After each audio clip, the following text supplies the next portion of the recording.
Detsember ja jaanuar on ilmselt kuud, kus eesmärkide sõna käib kõigi huultelt läbi. Mõned on selle poolt, et seada aasta eesmärke, mõned vaidlevad kõvasti vastu, et see on täiesti mõttetu.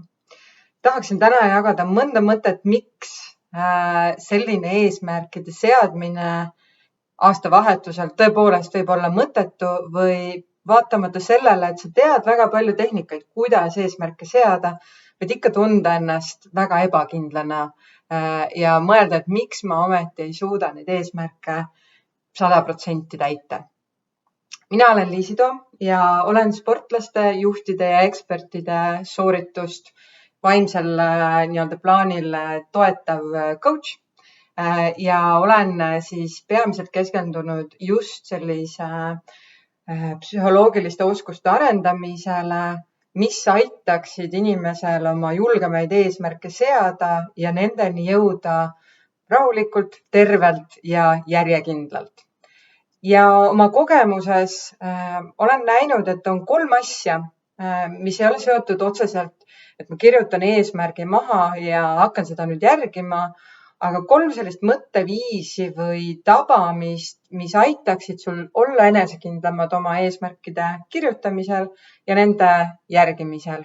Ehk siis sa ei saa siit nõu anda, et kirjuta eesmärki nii, ma olen kindel, et sul on neid tehnikaid päris palju ja võib-olla ka mitu kaustikut, kus juba eesmärgid kirjas.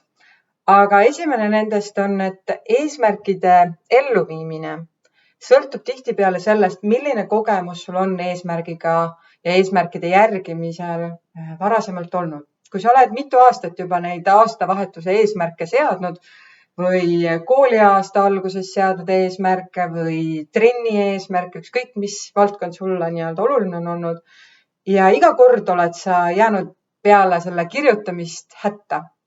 Ehk siis sinu kogemus on see, et sa kirjutad, sa sead endale eesmärgid, aga need ei õnnestu, sest mis iganes põhjus siis seal on.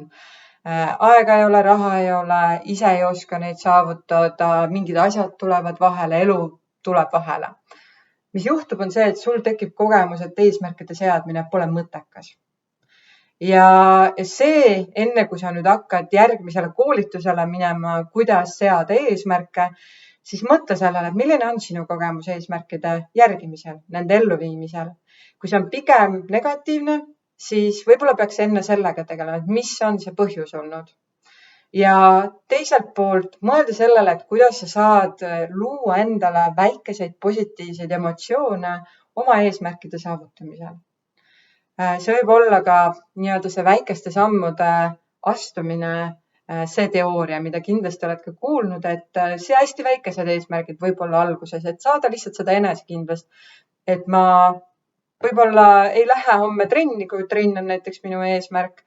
Ma ei lähe kohe homme trenni, aga ma panen juba treeningriided valmis ja nad ootavad mind koridoris.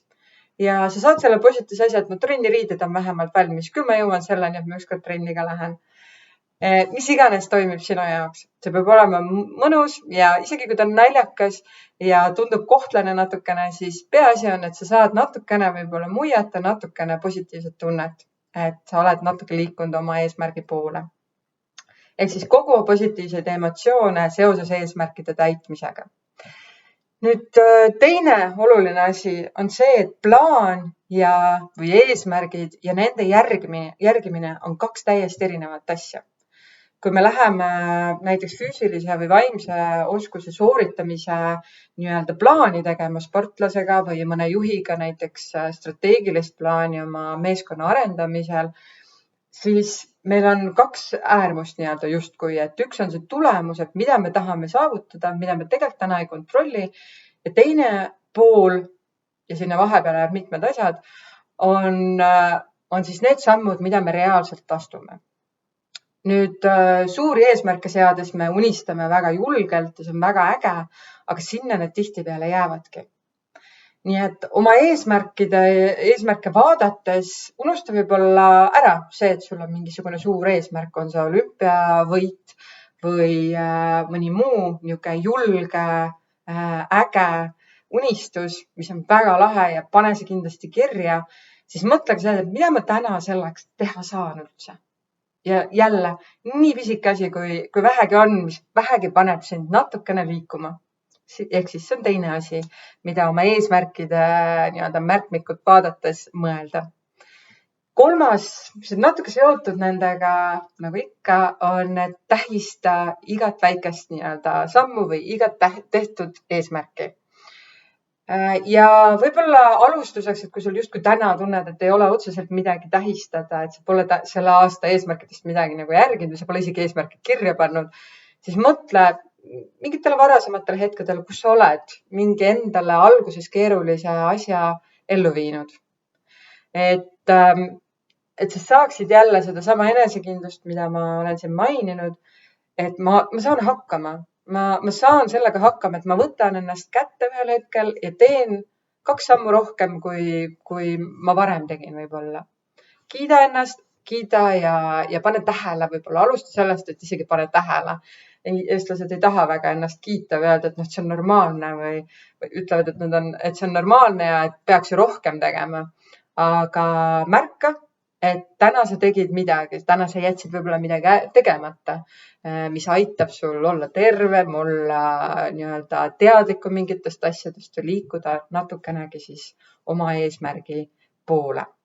Nii et need on 3 sellist mõtet, tausta foonil olevat sellist elementi, mis mõjutavad meie eesmärkide kirjutamist, eesmärkide seadmist ja nende järgimist. Palun mõtle nendele natuke, vaata, kas midagi tiksub sulle võib-olla olulisena, mida sa tahaksid süvatsi uurida, vaadata ja mõelda, et kas seal on taga see põhjus, et miks võib-olla need seatud eesmärgid ei taha kuidagi edasi liikuda või sa tunned ikkagi, et sa ei ole piisavalt palju teinud. Ja tihtipeale see on tunne. Ma olen kindel, et sa oled tegelikult rohkem teinud ja rohkem edasi liikunud, kui sa võib-olla isegi täna näed. Kui mina saan sind kuidagi selles aidata, eesmärkide selgitamisel natukene võib-olla sellist emotsiooni maha võtta ja näha, et kuidas sa oled liikunud või mis on mõistlik samm edasi või mis on need asjad, mis takistavad sul seda juba teadaolevat eesmärki saavutada, siis anna mulle märku ja ma loodan, et kui see video sind aitas ja sa tunned, et teistelgi oleks sellest kasu, siis palun jaga kindlasti seda teistega ka. Et me jälle uuel aastal ei mõtleks, et milleks need eesmärgid ja et see on kõik mõttetu asi. Aitäh sulle kuulamast ja jaga siis seda videot ja kui on küsimusi, soovid rohkem teada saada eesmärkidest, siis anna mulle märku. Ilusat päeva!